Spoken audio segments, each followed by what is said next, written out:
What is up, guys? It's the Sound Alchemist here, once again joined by Gersh1. And we're back to give you guys more answers in another episode of For the Greater. This is a video series where we answer the questions left by you, the viewer. If you have a question for us, comment down below. Put a question in front of your question because we get those questions first. Also, this is a new channel, so subscribe if you guys want to get more of these cool little Warhammer 40K hangouts where you talk to us and we talk to you through the questions that we ask, because it's all about building a community of curious 40K players. And you guys are curious about chaos corrupting Guevessas. Can it happen? Yeah. Will it happen? Yeah.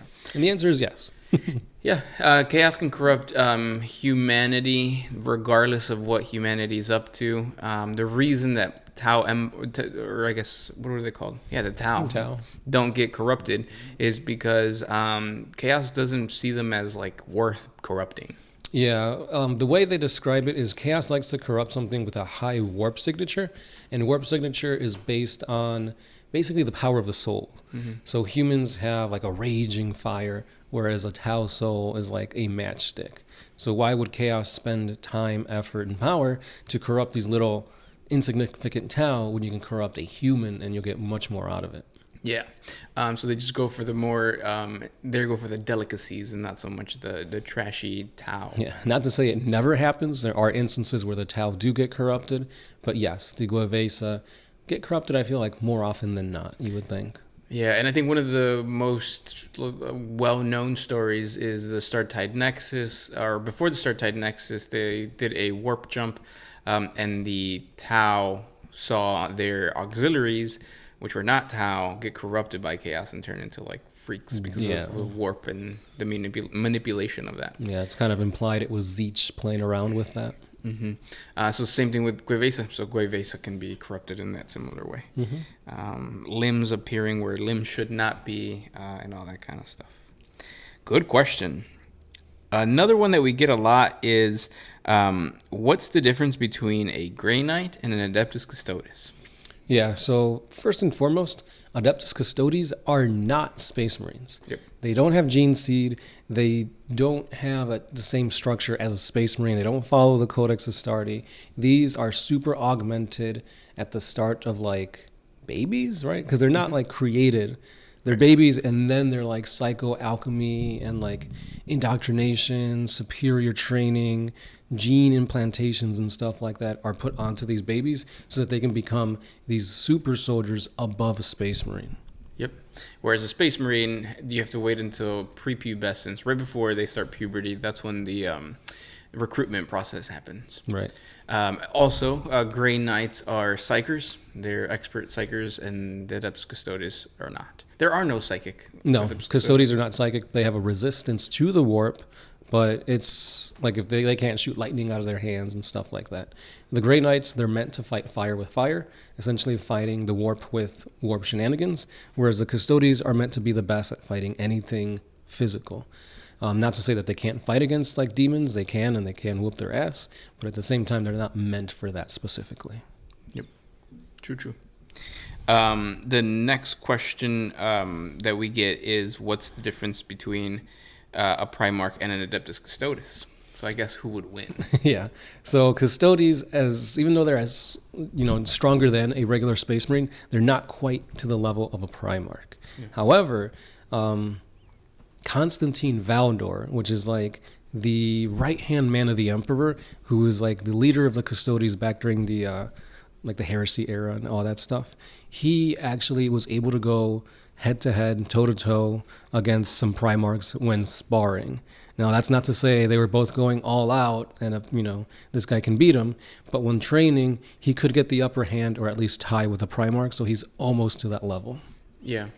They're strong guys, but then at the end of the day, all Adeptus Custodes are just bodyguards. Mm-hmm. So it's like a prize fighter versus his entourage of bodyguards. Yeah, I guess that's a good way of putting it. He can still get a good, beat down. Yeah, he's going to get a few licks in, but he's not going to win the fight. Yeah. Also, I think Primarchs are just way more charismatic. True, way more charismatic, faster, stronger, and they're also psychers. Yes.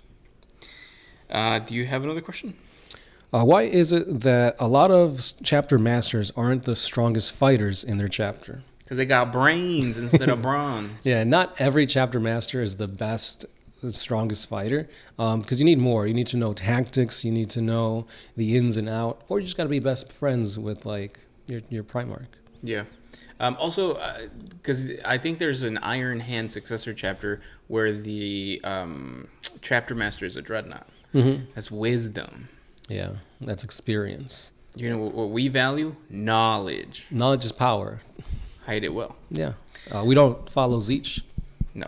At least not outright. Yeah, because Zinch is just messing with us anyways. Zinch wants us to turn into Chaos Spawn. What's the worst outcome that you think could happen to you if you enter the Warhammer 40K world? Because I mentioned the Chaos Spawn, and that would suck, right? Mm-hmm. You're trying to gain an understanding of the psychic powers and all that kind of stuff, and through that process, your body mutates, you grow 2 heads, and then you just become this nasty giant creature. Yeah, oftentimes you lose yourself, or you become trapped. Like you still see and feel what's going on, but you have no control over your body. Yeah. What other things? Because another one that I've thought of is like getting raided by the Dark Eldar. Yeah. Because they want to mess with you. They want to prolong your pain as long as possible, and there are ways to kill you and bring you back, and there are ways to keep you in agony without dying. I think that would be probably one of the worst. Yeah. I was going to say like a Tyranid invasion, but like, I mean, the worst thing that could happen is like you get eaten, you get torn apart. Yeah. But you also see like the death of your world. It's like a whole collapse of the ecosystem, humanity, everything. Yeah. I think anything that messes with the mind is pretty messed up. Because enslavers, like if you The enslaver plague. Yeah, so like they basically come out of your head. And then I just thought like even being a psyker in Warhammer 40K sucks because if you can't control your powers, you're going to be treated as a witch and killed. Mm-hmm. And you yourself are probably going to kill people unintentionally. Yeah. Or you get caught, or you get taken away by the black ships. Yeah, the Sisters of Silence. And you just get fed to the Emperor or the Golden Throne. Sacrificed to the Emperor, all because he doesn't want to stand up. He's a perpetual. Yeah, that's true. Yeah. The other thing too is if you're a psyker, you could just be used as a portal, and like demons can come out of you. Yeah, I mean, every morning after my pre-workout, it feels like demons are coming out of me. Yeah. The opposite is also true. You could be a blank and just have this aura of dread where like 9 times out of 10, when you give birth, if your mother doesn't kill you, like the doctor or anybody around will, because they just have this feeling of like, oh, I need to get rid of that thing. Yeah, you're just perpetually hated by everybody around you. Mm-hmm. Next question. What is the best way to play Warhammer 40K besides using books? Should I invest in getting the app or Battlescribe? So I don't know how much the app is, and I don't have it, but I would if I didn't want to buy the codex. Yeah, I know in previous years it seems like there was like, oh, I need to have 7 books to be able to play my army with full rules, etc. But I don't think that's the case anymore. Even if you get the app, the free version, you can only make 1 list, but everything's pretty much there. Yeah. So, I mean, Battlescribe is good. It just takes them a little bit to kind of update once the new rules come out. But I'd say give the app a try. Try the free version. And if you think you play 40K enough in a month to make it worthwhile getting the subscription, why not? Yeah, and you get Warhammer TV. True. Is there good content in there? No. Has there been any content in like the past 4 months? No. But that's why you should subscribe to the channel so you can get good Warhammer 40K content with us here at the Greater WAAAGH channel and the One Mind Syndicate channel. That's right. Plug. Plug. But those were the questions for today. Thank you so much for sending those questions our way, and we'll talk tomorrow. That's right. It's the Sound Alchemist here with Gershwan. And we are out of here. Always